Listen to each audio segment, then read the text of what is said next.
Welcome back to the Football Overseas. We are back.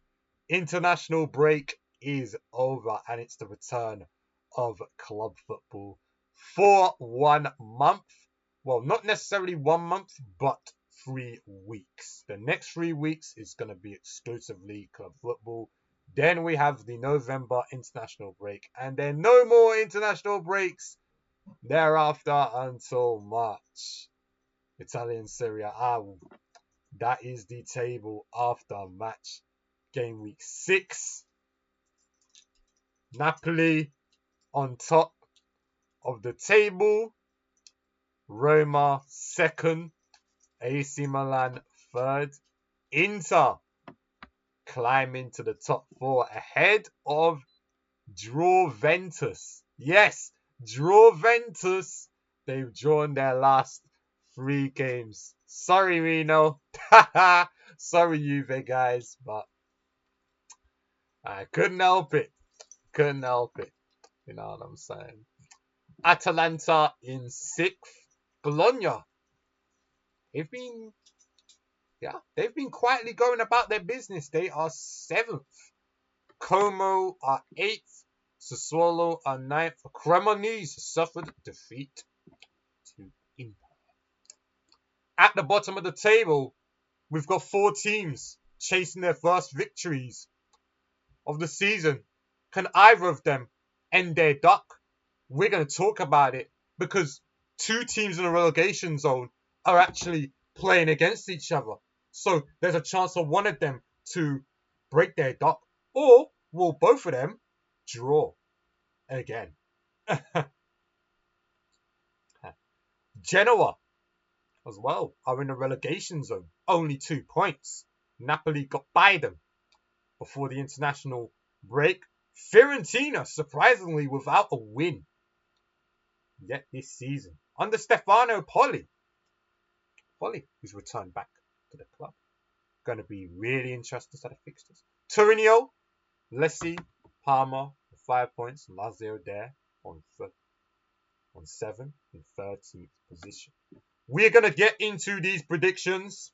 As always, we will start with the early games and then we'll work our way to the latest game. So, first up, we've got Lecce versus Sassuolo. Now, this one is going to be really interesting as I do find Lecce, and Lecce actually won their game against Parma. It was a 1-0 away from home. Back after the break, could Lecce get a W at home? For Sassuolo, it's a chance to consolidate their position further and establish themselves once again in the Serie A, which I know that they can be very capable of doing. And what I am going to say for this fixture is I do think Sassuolo might nick it. Sassuolo might nick it 1-0. That's my prediction. Lecce 0, Sassuolo 1. Now we get into an early relegation 6-pointer. This is between Pisa and Verona. Now, I'm going to make a bold claim here. Because Pisa, at times, Pisa have been very unlucky. You know, they drew against Fiorentina. They drew against Atalanta. Narrowly lost to Roma. Narrowly lost to Napoli. So, but then they did get smacked up by Bologna. Absolutely destroyed. But international break did come at the right time for Pisa. And I'm backing Pisa to win.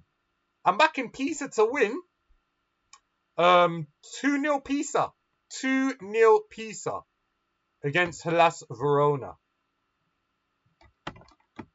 Pisa are going to get their first win. Hopefully they do. For Harry's sake. Next game. we've got Torino versus Napoli. Now, Torino, strugglers. We've had a fair share of results, had a fair share of games. This is not going to be a dominant win for Napoli, even though I'd like for it to be a dominant victory for Napoli. I do feel like Torino, they can score. They can score. Torino. All will be defensive. All will be, all will keep a clean sheet, which would be great for us.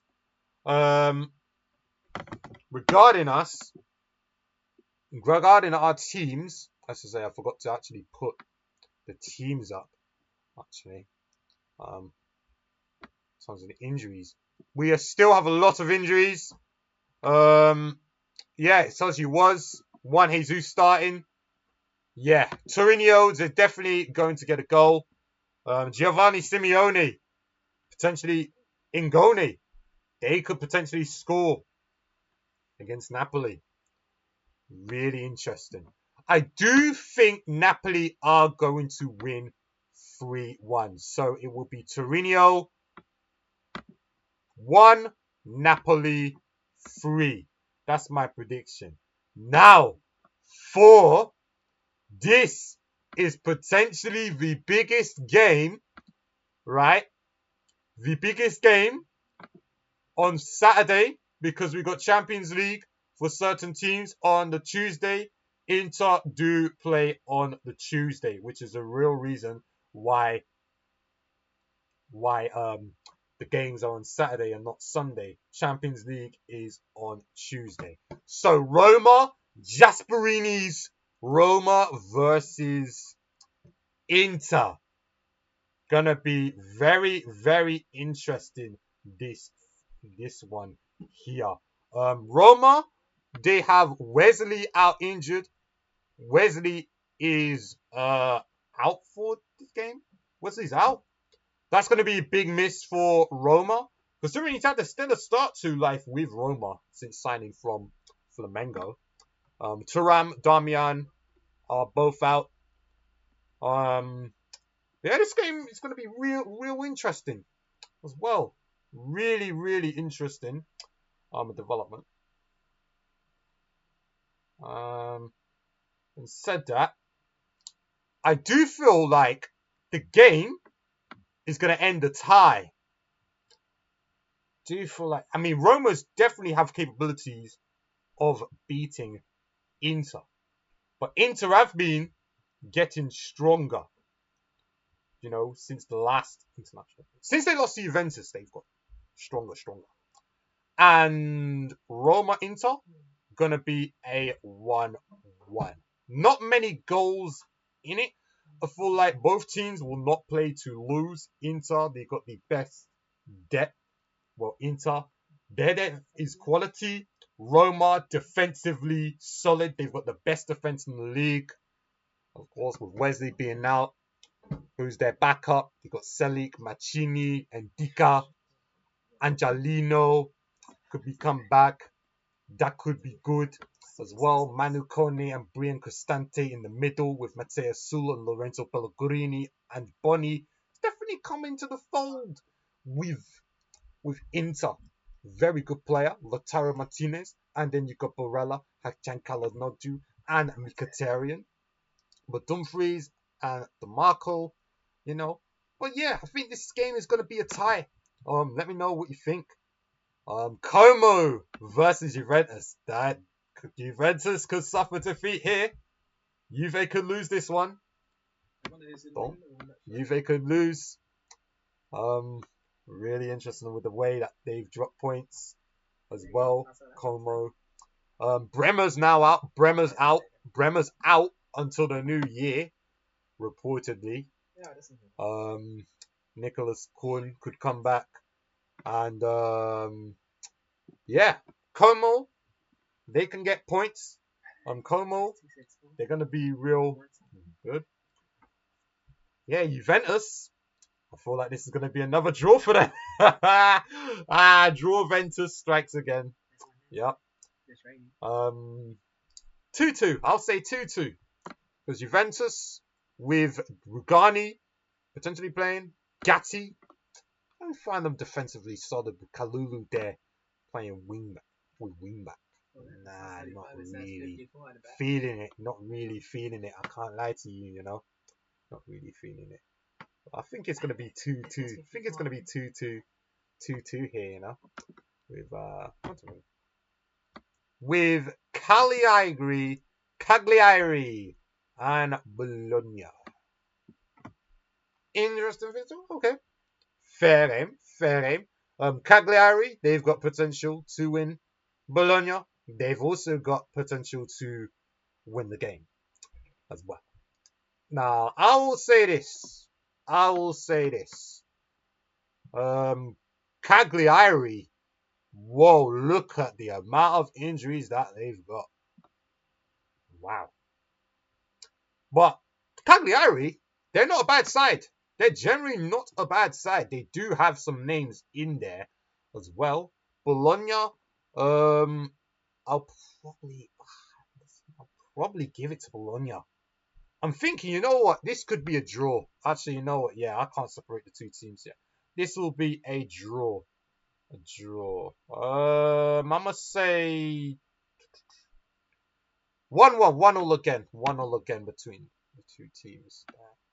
Cagliari, injury hit Cagliari, I think we'll get something. Genoa versus Parma. Genoa without a win, but I do feel like they will get a win. They will get a win. It ain't going to be a pretty one. It ain't going to be, you know, but Genoa, tight 1-0. Yeah. Atalanta versus Lazio. Yes, Atalanta Lazio. This is a big game for Sunday at 5 p.m. Atalanta, Lazio, both teams got capabilities of winning. Cancellari as well hit 2 goals against Torino in the 3-3 draw. And he also scored against Genoa. Atalanta, they've been steady under Juric. Sulemana settled in nicely. Kristovic as well is their striker. De Ketelaere, Zalewski left wing back. Scalvini, Mystery, Edison, Darun midfield. But yeah, apparently Scalvini and Zalewski are out. This is going to be really interesting. Both teams, look at the injury list. They've got crazy amounts of injuries, you know. Crazy. Zagani, some real ballers that are not going to be playing. Zagani, Ravella, Deli Bashiru, Falazio, you know, Scalvini, Zalewski, Balanova, Konusu for Atalanta. This is going to be really interesting, you know. And I do feel like, yeah, this is going to be one of them games where I do feel like this one is going to be goals in it. 2-2. No, if Ketelaere is, they need Ketelaere fit though. AC Milan versus Fiorentina. Stefano Poli's return to Milano. Allegri's Milano. No, fighting for the Scudetto. You know, that's the standards. But yes, for Doxy. But yes, AC Milan versus Fiorentina. Fiorentina definitely got capabilities of performing, but AC Milan under Allegri, yeah, this is gonna end in a yes. Pulisic is a doubt. Salamakas is out, which would lead to Zachary Akatame actually making his debut, potentially starting in a big game. You know, since signing from Young Boys for 8.7 million. 20 years old, could be an opportunity to make a mark in this Allegri team. Going to be Christopher Nkunku and Santiago Jimenez up top. Not the best, but Luka Modric is going to hold down in the midfield. Yusuf Fofana doing the business. And yeah. AC Milan 2, Fiorentina 0. Fiorentina still wait for their first victory. It's not going to be a happy return for Stefano Poli. Sorry, but it is what it is. Cremonese versus Udinese. Now, Cremonese, they've been sturdy. They did lose their undefeated And for me, Cremo and Udinese going to be one tight game. And I say that going to be really tight. In fact, potentially tight to the point that, you know, I could see this being a 0-0 draw. I could generally see it. Like, both teams got capability of scoring. Sanabria, Franco Vasquez, the Cremonese centre-back. And Udinese, I'm seeing Solet, Kamara. They look dangerous down the left flank. But yeah, I think it'll be a 0-0 draw. So yes, this is Italian Serie A predictions. Let me know what you think. Like, subscribe, and I'll see you a lot later. Share this video. Will help the algorithm for the football overseas.